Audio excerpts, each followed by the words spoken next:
Hi guys, this could possibly be a useful little video for anyone who's ever had to drill a series of holes in one part to match existing holes in another part.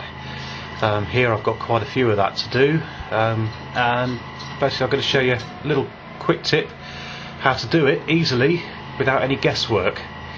So often when you've got two parts and you need to drill holes to match, you can usually put the two pieces together and mark through the existing holes to mark the positions on the other bit for the new holes.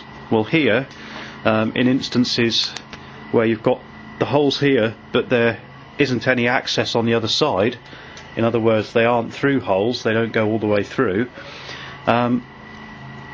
this is how we drill holes in the new part, which is here in this case, to match the existing.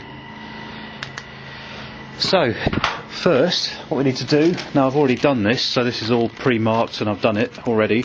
Take a strip of greaseproof baking paper or tracing paper if you've got it, if you've got a supply of it, and tape it nice and tight over the area where the holes are, the existing holes. So tape it nice and tight so it can't move. Then what you need to do,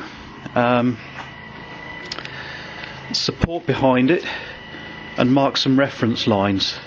I've actually taped that on in the wrong place, so that doesn't really help you see what I'm trying to do here. So in this case I've marked all the way down this edge, that's going to be my reference line. Then you also need to draw a line to mark the height of the paper in relation to where the holes are. So there is a little line on here and on some tape here. So I can always put this back in the same place on here, and when I come to mark the holes on there I know where they need to be height wise. So what we need to do now is, through looking and feeling, mark carefully with a pencil all around each hole. You can even just do 4 little lines in a square just around the hole edges. Do every hole like that.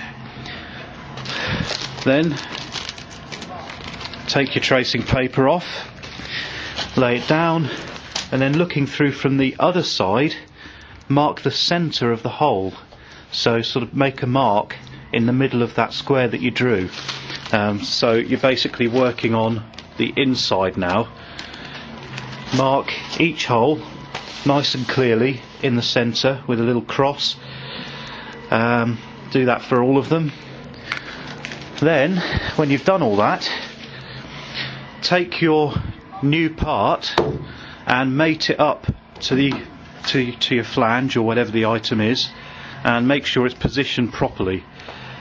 When it's all positioned, clamp it if you need to, do whatever you need to do to hold it there, and then using the reference edges you used earlier, in exactly the same way draw a line on your new part in the same way along the same edges, and then also make that height reference onto the new part. Now when you've done that, you can take your paper, and because you can see through it, you can place it onto the new part and match up those lines really accurately. Tape it in place, mark either using a little brad awl or a centre punch or a sharp pencil. You can then mark straight through the tracing paper onto the new part where all the holes have got to be. Or if you leave it taped in place, you can even get the drill straight out and drill through. You don't need to mark it first, you can just drill through the centre of the cross you drew, and hey presto, you'll have a set of exactly matching holes. So no guesswork at all, and everything should match up perfectly. So I've now got to drill my holes. I've marked out my paper for both sides, I've got to drill my holes, and I'll be good to go. I hope that helps somebody, and I'll catch you later in the next update.